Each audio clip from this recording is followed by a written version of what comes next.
بسم اللہ الرحمن الرحیم الحمد للہ رب العالمین والصلاة والسلام علی محمد وآلہ الطیبین الطاہرین واللعن الدائم علی اعدائہم اجمعین۔ خطبہ حدیث معراج پیغمبر کے حدیث سے میں نے اس کو یہاں پر لایا ہے۔ ظاہر ہے بہت مفصل حدیث ہے، اس میں سے کچھ حصہ آپ کی خدمت میں عرض کرتے۔ یہ حدیث پہلے دنیا کی اور دنیا والوں کی، عاشقان دنیا کے مذمت میں ہے، پھر اہل آخرت کی تعریف ہے۔ تو اس گفتگو میں دنیا والوں کے مذمت کے بارے میں جو اس حدیث میں کلمات ہے وہ بھی پورا نہیں کر پا سکتے ہیں۔ تو دنیا جو ہے پہلا مرحلہ ہے زندگی کا، الحیات الدنیا، یعنی دنیا صفت موصوف ہے نا، یعنی نزدیک زندگی یا پست زندگی۔ یہ دنیاوی زندگی نزدیک بھی ہے اور خود دنیا سب سے پست ہے، اور اس میں بھی زندگی بھی پست احادیث میں ہے کہ خدا کے نافرمانی اگر کہیں ہوتی ہے اسی دنیا میں ہوتی ہے۔ عوالم وجودی، عالم عقول، عالم مثال، عالم مادہ، عوالم کے درمیان سب سے زیادہ خدا کے نافرمانی اسی عالم مادہ میں ہوتی ہے۔ ابھی اسی دنیا میں دنیا پرست، دنیا کی نسبت میں ایک ہوتا ہے دنیا پر حاکم، یعنی دنیا اس کے اختیار میں ہے۔ مولا فرماتے دنیا کو 3 دفعہ آپ نے کیا دیا؟ طلاق دیا۔ اور دنیا پر حاکم ہے، جہاں چاہے دنیا کو ٹھکرا دیتا ہے، جہاں چاہے دنیا کو اپناتا ہے، یعنی خدا کی مرضی کے مطابق دنیا کے ساتھ پیش آتا ہے۔ ایک گروہ وہ ہے۔ دوسرا گروہ تارک دنیا ہے، لیکن دین کو کافی نقصان پہنچانے والے تارک دنیا ہے۔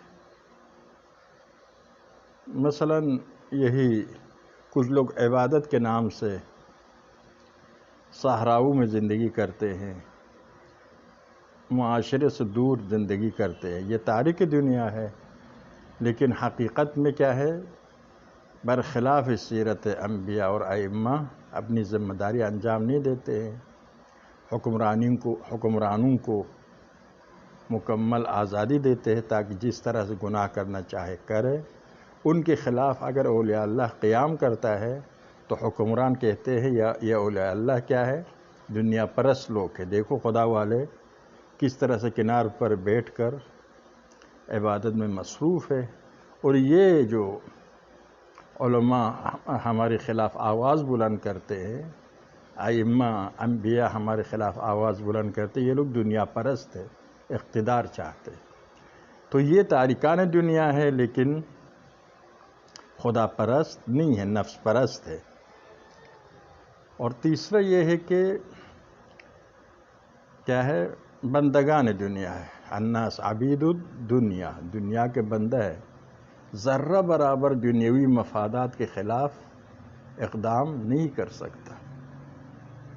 یعنی مجھے یقین ہے بہت سے لوگوں کے بارے میں اگر 1-2 ارب پیسہ انہیں دیا جائے وہ گناہ کرنے کے لیے تیار ہے، یعنی اتنے کمزور ہے کہ یقین ہے کہ یہ خدا پیغمبر۔ اب تاریخ میں ایسا نا، عمر بن سعد نے کیا کیا؟ جیسے ہی رئی کی حکومت کی بات آئی حسین کو شہید کرنے کے لیے تیار ہوا۔ عمر ابن عبد الملک ابن مروان کو جب خبر ملی کہ تم خلیفہ منتخب ہوئے ہو تو قرآن پڑھ رہا تھا، کہا کیا؟ یہ میرے اور تمہارے درمیان آخری جدائی ہے، تلوار نکالی۔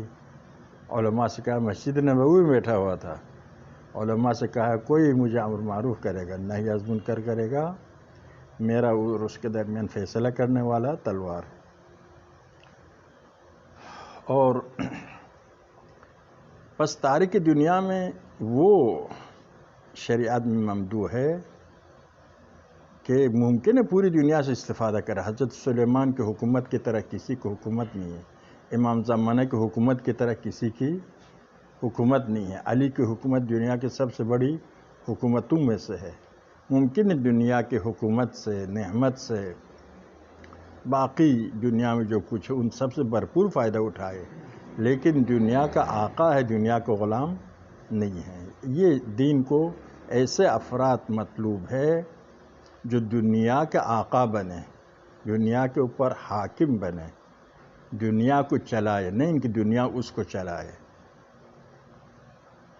تو یہاں پر حدیث معراج میں فرماتا ہے یا احمد ابغض الدنیا و اہلہا. اے احمد، پیغمبر کو خطاب کر کے فی السماء احمد و فی الارض محمود ہے نا. آسمان میں پیغمبر کو خطاب کرتے کس کے ذریعے؟ احمد کے لفظ کے نام کے ذریعے. اسی لیے حدیث معراج میں بھی احمد کے اسم زیادہ استعمال کیا پیغمبر کے لیے. یا احمد ابغض الدنیا و اہلہا. اے احمد، آپ بغض رکھو، دشمنی رکھو دنیا کے ساتھ بھی اور اہل دنیا کے ساتھ بھی. دنیا سے مراد کون؟ دنیا سے مراد ہر وہ چیز جو انسان کو خدا سے دور کرتی ہے، وہ دنیا ہے. حتی قرآن پڑھنے والا قرآن پڑھنے کے ذریعے خدا کو نہیں چاہتا ہے بلکہ کوئی اور چاہت ہے. یہ خود دنیا ہے. حج کے لیے جاتا ہے، زیارت کے لیے جاتا ہے، خدا مد نظر نہ ہو، یہ خود دنیا ہے. ابغض الدنیا، دنیا سے بغض رکھو، وہ اہل دنیا، جو دنیا کو انہی مقاصد کے لیے چاہتا ہے، ان سے بغض رکھنا. آپ جانتے ہیں امر معروف نہی از منکر میں کیا ہے؟ پہلا مرحلے میں گناہ کرنے والے کی گناہ سے نفرت کرے. امر معروف میں کیا ہے؟ پہلا مرحلہ قلبی ہے نا. گناہ کرنے والے کی گناہ سے نفرت کرے. ایک اس آدمی کے دو پہلو، ایک مومن ہے شیعہ علی ہے، اس پہلو سے نفرت نہیں کریں گے. لیکن یہی آدمی ابھی گناہ کر رہا ہے تو خدا کے پاس منفور ہے، اسی حوالے سے بغض رکھنا ہے، نفرت کرنا ہے. اپنی اولاد کیوں نہ ہو. وَأَحِبَّ الْآخِرَةَ وَأَهْلَهَا، اور محبت کرو آخرت کے ساتھ اور اہل آخرت کے ساتھ. سورہ اعلیٰ میں یہی فرماتے ہیں نا، قد افلح من تزکا وذکر اسم ربہ فصلی. کامیاب ہے وہ آدمی جس نے اپنے آپ کو پاک کیا، وذکر اسم ربہ فصلی، اور خدا کا نام یاد کیا. اسماء الہی، کل عالم میں مؤثر اسماء الہی ہے، الفاظ نہیں ہیں. الفاظ حکایت کرتا ہے معنی کو، معنی حکایت کرتا ہے خدا کے اسم واقعی کی. تو کیا ہے؟ فرمائے کیا؟ آخرت سے محبت کرو اور اہل آخرت سے. تو اس آیت میں عرض کر رہا تھا کیا؟ ذکر اسم ربہ فصلی، اسماء خدا کو یاد کرتا ہے، ارتباط ہے اسماء الہی کے ساتھ. اسم اعظم کا یہ عظیم اثر وہی ہے، ایک واقعی ارتباط ہے، لفظی نہیں، ذہنی نہیں، ایک واقعی ارتباط پیدا کیا ہے. فصلی، پھر خدا کے درگاہ میں عبادت کرتا ہے. اس کے بعد بل تؤثرون الحیات الدنیا، لیکن تمہارا عیب کیا ہے؟ تم فلاح نہیں پاتے ہو. کیوں؟ تؤثرون الحیات الدنیا، تم ترجیح دیتے ہو دنیا کی زندگی کو، دنیا کی زندگی کو آخرت کی زندگی پر ترجیح دیتے ہو. اسی لیے آخرت آباد کرنے کے لیے کچھ نہیں کرتے ہو. تمہارا عیب یہ ہے، تؤثرون الحیات الدنیا، زندگی دنیاوی کو. اور اس کے دنیا کہنا ایک صفت موصوف کا معنی ہے، نزدیک زندگی. اور اسی طرح صفت موصوف کا دوسرا معنی کیا ہے؟ پس زندگی. پس زندگی کو تم ترجیح دیتے ہو. پیغمبر نے فرمایا انما سمیت الدنیا دنیا لانها دنیا، دنیا اس لیے دنیا کہلائی کہ یہ پست ہے. تو بل تؤثرون الحیات الدنیا والآخرۃ خیر وابقی، جبکہ آخرت کیا ہے؟ بہتر ہے دنیا سے اور باقی رہنے والا ہے. اللہم صلی علی محمد وعلی محمد. تو یہی فرماتے دنیا آخرت سے محبت کرو اور اہل آخرت سے محبت کرو. اہل آخرت خدا کے محبوب ہے، پیغمبر کا محبوب ہے، اہل بیت کا محبوب ہے. آپ کے دل میں اہل آخرت کی محبت ہو، آپ بھی اہل آخرت بنیں گے. المرء علی دین خلیلہ، انسان اپنے دوست کے دین پر ہوتا ہے. اہل آخرت آپ کے دوست ہو، آپ بھی خود بخود اس کی طرف جذب ہو جائیں گے. اس کے بعد فرماتے کیا؟ قال یا ربی ومن اہل الدنیا ومن اہل الآخرہ. پیغمبر پوچھتے ہیں خدایا پروردگار اہل دنیا کون ہے، اہل آخرت کون ہے؟ قال اہل الدنیا. اب یہاں پر اہل دنیا کو پہلے ذکر فرماتے ہیں. اہل الدنیا من کثر اکلہ. اہل دنیا بس کھاتے ہیں. ہاں جی، مراد یہ ہے کہ ان کا ہم و غم کھانا ہے. ورنہ کھانا واجب بھی ہوتا ہے حفظ جان کے لیے، لیکن جن کا ہدف کھانا ہے، جب بہترین کھانا ملتا ہے تو پھر وہاں پر اسی کے ساتھ مناسب باتیں، گری ہوئی باتیں، غیر اخلاقی باتیں، اور جہاں بہترین کھانا ہو اس محفل میں خدا کی اطاعت بھی نہ ہو، نافرمانی ہو، تب بھی جاتے ہیں. خلاص ہدف کھانا ہو، کھانے کی مذمت نہیں، خدا کی نعمت ہے کھانے کی. وَأَمَّا کیا ہے آقا بِنِعْمَتِ رَبِّكَ فَحَدِّثْ. اپنے خدا کی نعمت کو بیان کرو، یا احادیث کہتے ہیں کہ وہ اس سے استفادہ کرو ان نعمتوں سے. تو یہ وَضَحْكُهُ، دوسرے کے ہنستا ہے، کثرت کے ساتھ ہنستا ہے. آپ جانتے ہیں پیغمبر کی سیرت میں بیان ہوتا ہے کہ آپ کیا ہے تبسم فرماتے تھے. اکثر ضحکہ تبسم. تو خلاصہ ہنستے، ایسا بلند آواز سے ہنستا. ابھی دنیا میں کہتے زیادہ ہنسو، ہنسنے کے ہندوستان والے ہنسنے کے دن مناتے ہیں. ٹھیک ہے وہ خوشی ہوگی، لیکن اس کے معنوی نقصانات بھی ہوتا ہے. حقیقت میں خوشی اور وہ اس کے اثرات و قلبی ہے. یہ جو فرانس کا مشہور ہنسانے والے کا آدمی تھا مسٹر بین کے نام سے، وہ ڈپریشن میں مبتلا ہو گیا تھا. تو بہرحال یہ ہے کہ خلاص ہدف ہنسنا نہ ہو. کچھ باقاعدہ اس پتہ ہے محفلیں سجاتے ہیں، جمع کرتے ہیں، اور پھر ہنسنے کے لیے کیا کرنا پڑتا ہے؟ مذاق اڑانا پڑتا ہے، توہین کرنا پڑتا ہے، غیبت کرنا پڑتا ہے نا. علماء کہتے ہیں 32 گناہ زبان سے سرزد ہوتا ہے، اور بالواسطہ کو شمار کریں گے تو 200 گناہ زبان سے سرزد ہوتا ہے. جب ہنستے ہیں تو یہ زبان چلتی ہے نا، زبان چلتی ہے، اور ہنسنا ہدف بن جائے تو وہاں پر سارے اخلاقی اقدار نابود ہو جاتے ہیں. آپ دیکھیے شریف آدمی کا مذاق اڑاتے ہیں، خلاصہ مختلف کچھ جن کا یعنی ہنسنا ہدف نہ ہو. ویسے بھی عرض کے تبسم پسندیدہ ہے، بلند آواز سے ہنسنا پسندیدہ نہیں ہے، حرام بھی نہیں ہے، لیکن ہنسنا ہدف بن جائے. وَنَوْمُهُ، سونا ہدف بن گیا. جب پیٹ بھر کر کھائے گا تو بالکل گائے کے طرح لیٹ جائے گا. یہ تو واضح ہے، اس کا نتیجہ یہ ہے سونا زیادہ ہو جائے. سونا ہدف یعنی عیاشی ہدف ہے، خوش گزرانی ہدف ہے. زندگی میں کوئی بڑا ہدف نہیں ہے. یہی ہدف ہے، اسی کے مطابق کام کر رہا ہے، کھانا، ہنسنا اور سونا. وہ غضب، ورنہ ظاہر سونا اگر ہدف نہ ہو، وسیلہ ہو، تو کیا ہے حدیث میں نوم العالم افضل من عبادت الجاہل.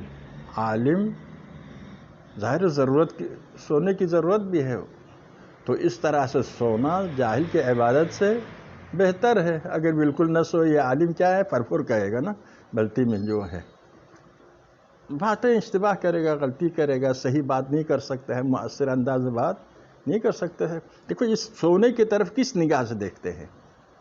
نگاہ سونا ہدف ہے، یعنی دین میں ہدف خدا ہونا چاہیے.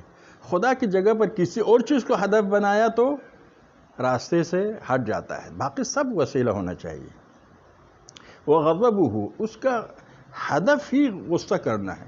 غصہ دشمن پر حملہ کرنا، غصہ کرنا، مارنا. کوئی کمزور آدمی کچھ نہ ملے تو گھر میں جا کے بیوی کو مارنا، بیوی بچوں کو. خلاصہ اس کا ہدف ہی غضب ہے، غصہ اتارو، غصہ نہیں پیتا ہے، والکاظمین الغیظ ایسا ہونا چاہیے، لیکن یہ غصہ کا اظہار کرنا اس کا ہدف۔ کتنا روب والا آدمی ہے، کتنا جلال والا آدمی ہے، اب تعریفیں کریں گے، ڈر جائیں گے کمزور لوگ۔ قلیل الرضا، قلیل الرضا بہت کم خوش ہوتا ہے، کسی سے راضی، نہ اپنے آپ سے راضی ہے، نہ معاشرے سے راضی ہے، نہ عزیز اقارب سے راضی ہے، سب سے ناراض۔ ایسے لوگ جو دنیا پرست ہوتے ہیں نا، اتنی سب کچھ ہے اس کے باوجود سب سے ناراض، سب سے شاکی ہوتا ہے، اسی لیے سب کی نسبت میں خیانت کرنے کے لیے، ظلم کرنے کے لیے تیار ہوتا ہے، خدمت کرنے کے جذبہ نہیں، کیونکہ کسی سے راضی نہیں ہے۔ لا يعتذر الى من اساء الیہ، اگر کوئی الى من اساء الیہ معذرت نہیں چاہتا ہے، معافی نہیں مانگتا ہے اس آدمی سے جس کی نسبت میں اس نے برائی کی ہے، اساء ادب کیا ہے، البتہ صرف ادب نہیں، جس کی نسبت میں اس نے کیا کیا ہے، برا کیا ہے، ظلم کیا ہے، چاہے مالی ہو، چاہے جسمی ہو، چاہے اخلاقی ہو، چاہے آبرو کے ہو، جس قسم کے اساء کیا ہے، جا کے معذرت چاہنے کے لیے تیار نہیں، معافی مانگنے کے تیار نہیں۔ اتنی تکبر اس کے اندر ہوتا ہے، تکبر کے خود فرعون ہے، ہر آدمی اپنے پاس ایک فرعون ہوتا ہے، یہ دنیا پرست لوگ تو اسی لیے تکبر دین میں انتہائی ناپسندیدہ ہے۔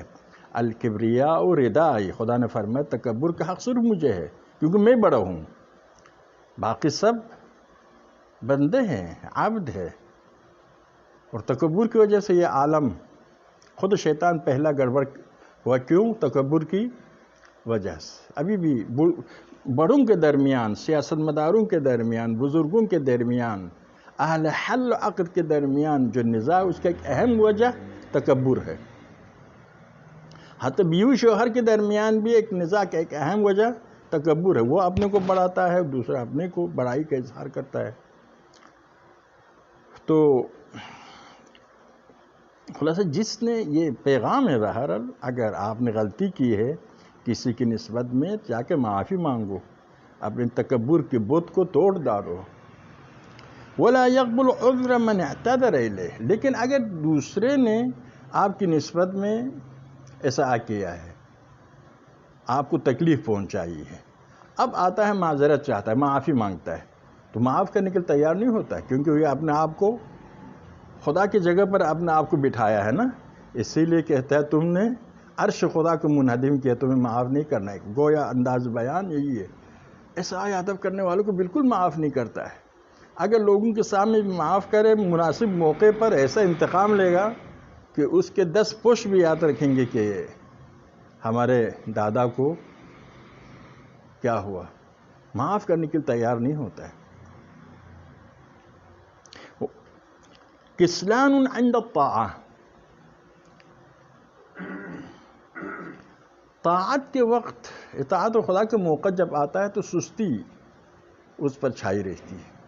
اطاعت کی نماز ہو، روزہ ہو، جہاد ہو، خمس دینا، امام خمینی فرماتے تھے اب پانی کے حوالے سے 10 دفعہ دھوتے ہو تم، ان کی جہاد اکبر والی کتاب میں ہے، پاک ہوا ہے یا پاک نہیں ہوا شک کرتے ہو، لیکن خمس 2 دفعہ بھی نہیں دیتے ہو، کبھی شک نہیں ہوتا اس میں۔ کسلان عند الطاعہ، طاعت کے وقت کیا ہوتا ہے؟ سستی۔ سستی وہی وجہ ہے کہ ہمیں جو نمازوں میں، عبادات میں کیا نام، وہ خضوع، وہ خشوع، وہ شیرینی، وہ لطافت محسوس نہ ہونے کی وجہ کیا ہے؟ وہ عشق نہیں ہے۔ عشق ہو تو خود بخود انسان گم ہو جاتا ہے۔ ابھی آپ میرے پاس مٹھائی لاؤ بہت بہترین، پھر سب کو بھول جاؤں گا، شروع کروں گا، انسان محو ہو جاتا ہے، جس چیز سے محبت ہو اس کے اندر گم ہو جاتا ہے۔ فانی جو کہتے ہیں نا، کوشش یہ ہے کہ خدا میں فانی ہو جائے، لیکن ہر انسان اپنے محبوب میں فانی ہو جاتا ہے، اس وقت کوئی اور چیز نظر نہیں آتی ہے، تو اس وقت نشاط ہوتا ہے، سرگرمی ہوتی ہے، چاپکی ہوتی ہے، فعال ہو جاتا ہے، تھکاوٹ کا احساس نہیں کرتا ہے۔ جب انسان کو عشق ہو، لیکن عبادت کے وقت کیوں نہیں ہوتا ہے؟ وجہ یہ کہ عشق خدا نہیں ہے. کسلان عند الطاعت، طاعت کے وقت کسل ہوتا ہے، کاہلی اس پر غالب آتی ہے. شجاع عند المعصیہ، معصیت کے وقت بڑا شجاع، بڑا بہادر ہے، بڑا بہادر ہے معصیت کے موقع آ جائے. کچھ لوگوں کا آپ نے دیکھا ہوگا، لڑائی کے جب موقع آتا ہے شیر بن جاتے ہیں، جو غریب شیر.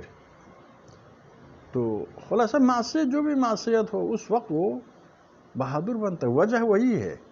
معشوق کیا ہے؟ معشوق کے لیے بہادر بن جاتا ہے. کیا نام ہے یہ مرغی جو ہے کہ بزدل ہے، بزدلی میں معروف ہے. ہاں جی، مرغ تو بز سے بھی بدتر ہے، لیکن بیچارہ بہت زیادہ بدنام کیا گیا ہے، بزدل. تو یہی مرغی جو ہے اس کے جب چوزے نکلتے ہیں انڈے سے تو شجاع بن جاتی ہے، حملہ کرتا، آپ پر حملہ کرتی ہے مرغی اپنے بچوں سے دفاع کرنے کے لیے. کیوں؟ بچوں کے عشق ہے، بچوں کے محبت، تو اس کو شجاع بناتی ہے، محبت اس کو شجاع بناتی ہے. تو یہی وجہ ہے شجاع عند المعصیہ، معصیت کی محبت، معصیت دل چاہتا ہے، اس لیے وہاں پر شجاع بن جاتا ہے. معصیت کے وقت شجاع بننے کے عجیب و غریب افسانے ہیں. عملہ بعید، لمبی آرزوئیں ہیں. یہ ہمارے احادیث میں کثرت کے ساتھ یہ لفظ موجود ہے. عمل، آرزوئیں، بعید آرزو، لمبی چوڑی آرزوئیں. تو کیا ہے؟ پروگرام بنائے، فرض کیجئے آپ کی یہ ہیئت ہے، پروگرام بناؤ. یہ ہیئت کیا ہے؟ 10 سال کے بعد وہ بہت بڑی بلڈنگ بنے گی، یہاں سے ٹی وی کے کیا ہے، ٹی وی کے نشر و اشاعت شروع ہو جائے گی، یہ ہوگا وہ ہوگا، یہ مرکز ہدایت امت میں تبدیل ہوگا. کب ہوگا؟ 50 سال کے بعد. چلو ایک انڈا جمع کر کے شیخ چلی بھی ایسا پروگرام کر سکتا ہے. تو اس طریقے سے پروگرام کرو. یہ لمبی چوڑی آرزوئیں ہیں. 50 سال 100 سال کے بعد ہم چاہتے ہیں پاکستان میں گاؤں فرد تک ہمارا پیغام پہنچ جائے. بہت بڑی لمبی چوڑی آرزوئیں، لیکن یہ پسندیدہ ہے دین کے صرف نہیں، اپنے حوالے سے بھی. میں چاہتا ہوں کیا ہے، 100 سال کے بعد میرے بچے پوتے وغیرہ کیا ہے بہت دولت مند ہو جائے. یہ بھی بری بات نہیں ہے. مذمت کہاں پر ہے؟ مذمت یہ ہے کہ جب ہم دنیاوی آرزوئیں کرتے ہیں، مال دولت، دنیاوی خواہشات، وہاں پر بالکل خدا کو بھول جاتے ہیں. عیب وہاں پر یہ ہے، خود دنیا ہدف بن جائے تو خدا کو بھول جاتا ہے. اگر خدا کو نہیں بھولا تو دنیا کے لیے 1000 سال کا پروگرام بناؤ. طویل العمل کیا ہے؟ بہت لمبی چوڑی آرزوئیں رکھو. 100 سال 200 سال 300 سال کا کوئی مذمت نہیں. اس کی شاہد کیا ہے؟ وہی مشہور حدیث ہے، اعمل لدنیا کأنک تموت غدا اعمل لدنیا کأنک تعیش ابدا واعمل لآخرتک کأنک تموت غدا. دنیا کے لیے عمل کرو گویا ہمیشہ رہنے والے ہو، آخرت کے لیے عمل کرو گویا کل ہی مرنے والا ہو. یہاں ہمیشہ رہنے کی نیت سے دنیا کے لیے عمل کرنا صحیح ہے جب آخرت مد نظر ہو. اس وقت جب اس دنیا کے لیے کام کریں گے، گناہ نہیں کریں گے، غلط نہیں کریں گے، حرام نہیں کھائیں گے، کسی پر ظلم نہیں کریں گے، کوئی منفی پہلو نہیں ہوگا اس سارے دنیا میں. سارے کے سارے مثبت پہلو ہوگا، کوئی منفی پہلو نہیں ہوگا. لیکن آخرت کو بھول کر پھر شروع کرو اس دنیا کمانے میں، منفی ہی منفی، نقصان دہ ہی نقصان دہ حرکتیں، نتیجہ خدا سے دوری، دین سے دوری اور انسانیت کے حقوق کا سلب کرنا، یہ سارے منفی نتائج آتا ہے لمبی آرزوؤں سے. عموماً دنیا پرست لوگ کیا ہے، اصل وہ کوشش کرتے ہیں کہ بالکل مرنے کے خیال ہی نہ رکھے، ورنہ پروگرام خراب ہو جاتا ہے. یہ مغرب والے موت کو بالکل سامنے لانا نہیں چاہتے ہیں کہ تو کوئی مر گیا تو ہوئی ہسپتال والوں کو پیسے دیتا تم لے جا کر دفن کرو، تاکہ موت کی یاد نہ ہو. دین میں کیا ہے، ہر جمعرات مختلف مناسبات پر قبرستان جاؤ، اپنے میت کی یاد کرو اور قرآن پر. یہ سب مختلف اہداف میں ہے. ان میں سے ایک اہم ہدف کیا ہے، یہی کہ موت کی یاد کیا ہے میں رہنا باعث بنتا ہے کہ انسان کہ کردار صحیح ہو لیکن کام بھی کر. آپ اسی دنیا کے ذریعے آخرت کو خرید سکتے. کوئی دنیا و آخرت میں منافعات نہیں ہے. دیکھیے فرماتے ہیں کہ وہ اجل و قریب، ابھی مرنے والا ہے، اجل قریب ہے لیکن لمبی چوڑی آرزویں کرتا ہے. مرنے کے خیال ہی وائے حالیہ سے معلوم ہوتا نا، در حال کہ اجل قریب ہے اس کے باوجود لمبی چوڑی آرزویں، نا اجل کے احساس ہی اس کو نہیں ہے، کل خدا کے سامنے پیارا ہو جائے گا. لا یحاسب نفسہ، اپنا محاسبہ نہیں کرتا ہے. ہمارے دین میں حکم ہے نا، صبح کیا کرو؟ معاہدہ کرو خدا کے ساتھ، دوپہر کو مراقبہ کرو، یعنی دیکھو معاہدے پر عمل ہو رہا ہے یا نہیں ہو رہا. رات کو البتہ ابھی کراچی والے رات کو کھینچ کر آدھی رات تک جانا پڑے گا، یعنی جب گناہ کرنا ختم ہو جائے وہاں پر محاسبہ کرو اپنا. قدیم زمانے میں کیا ہوتا تھا، اگر رات لائٹ وائٹ نہیں ہوتی تھی، زیادہ نماز عشاء کے بعد سو جاتے تھے. تو خلاصہ محاسبہ کرو. اس کے بعد کیا کرنا ہے؟ آج کے دن میں نے اتنے گناہ کیا ہے، خوش ہو گیا، دیکھو میں گناہ کر سکا تم نہیں کر سکے، یہ تو نہیں ہے نا. محاسبہ کے بعد کیا ہے؟ معاتبہ، معاقبہ، توبہ. اور اگر اچھا کام کیا ہے خدا کا شکر، اگر غلط کام کیا ہے خدا کے سامنے توبہ. ورنہ سارے گناہوں کو حساب کرنے کے بعد بھول جائے تو یہ بد سے بدتر ہوتا چلا جائے گا، جری ہوتا چلا جائے گا. خلاصہ محاسبہ کرنا ہمارے دین میں، قرآن سنت دونوں میں یہ موجود ہے. فی الحال ٹائم نہیں ہے پیش کرنے کا، آپ کے پاس ہی معلوم ہے، آپ نے بھی کئی تقریریں کی ہوگی محاسبہ پر. اور اس کے بعد فرماتے ہیں کہ قلیل المنفعہ، اس کا فائدہ لوگوں کو بہت کم پہنچتا ہے. کچھ لوگ اتنے ان سے کم فائدہ پہنچتا ہے کہ ہمارے استاد کوئی کہتا تھا آکسیجن جو لیتا ہے ہوا سے اتنا بھی لوگوں کو فائدہ نہیں پہنچاتا ہے، یعنی صرف نقصان ہی نقصان ہے. پانی کھانا تو چھوڑ دو، آکسیجن جو لیتا ہے اس کے برابر بھی معاشرے کو نہیں دیتا ہے. بہت کم فائدہ ہوتا ہے ان کا. ظاہر ہے ہر آدمی کو کچھ فائدہ تو ہوتا ہے، اپنے بال بچوں کا تو خیال رکھتا ہے، لیکن فائدہ بہت کم ہے معاشرے کو. کوئی کسی کے بارے میں کہتا تھا قوم میں کہ فلان کیسی زندگی گزر رہی ہے. یہ میں نے یہی کہا اس نے دین کے نام سے کتنا لیا ہے اور کتنا دیا ہے، اس کو بھی دیکھو. بہت سعادت مند سمجھ رہا تھا. جب میں نے یہ سوال کیا پھر اپنی بات واپس لے لی. ذرا دین کے لیے اس نے کچھ دیا نہیں ہے، صرف لیا ہے.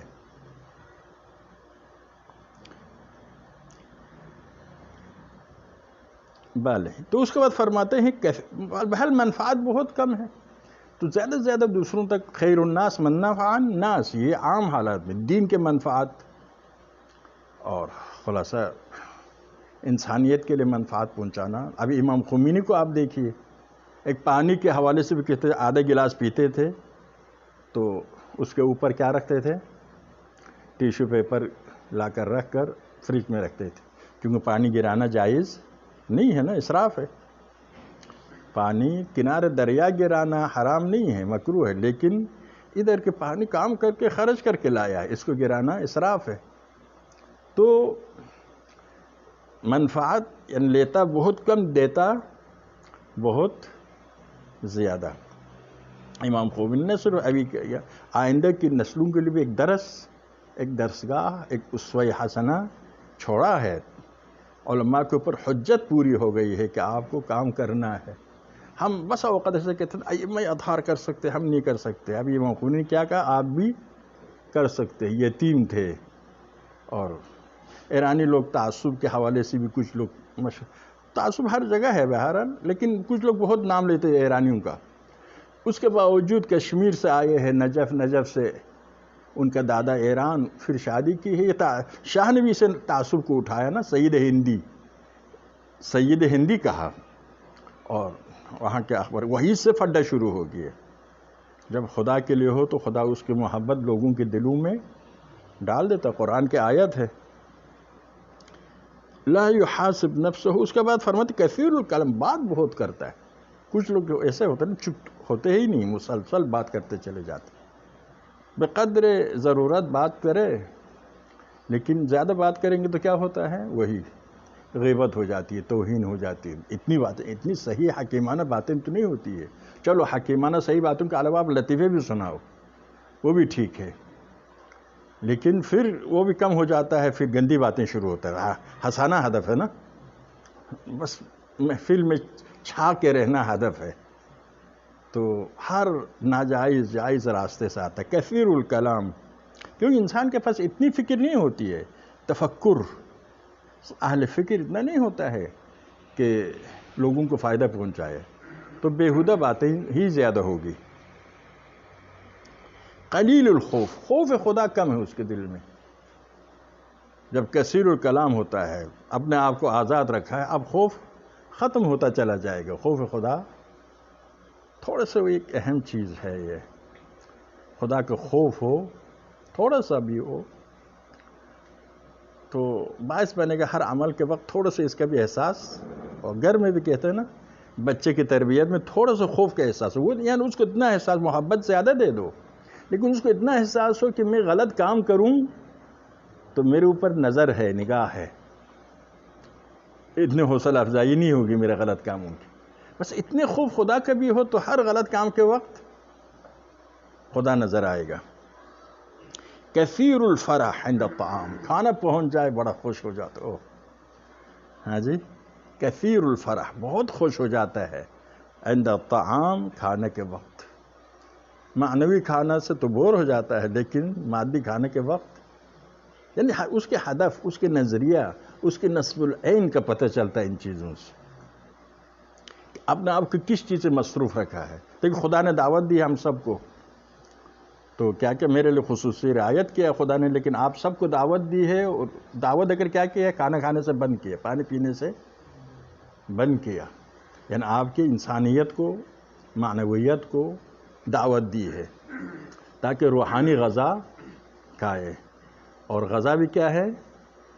القرآن مأدبۃ اللہ، قرآن خدا کا وہ غذا ہے جو انسانوں کے لیے تیار کہ ماہ رمضان میں قرآن نازل ہوا نا، تو ماہ رمضان میں دعوت دی، دعوت دے کر قرآن کو بطور، یعنی معنوی غذا کا انتظام کیا۔ معنوی غذا کی طرف جب تک یہ پیٹ کام کر رہا ہو انسان نہیں جاتا ہے، انسان کی حیوانیت بالفعل ہے، اسی کی طرف جائے گا۔ تھوڑی سی اس پر پابندی لگاؤ، یہ زیادہ آگے پیچھے نہ پھیل جائے، تو پھر وہاں پر معنوی غذا کی طرف توجہ کرے گا۔ یہ انسان کی طبیعت ہے۔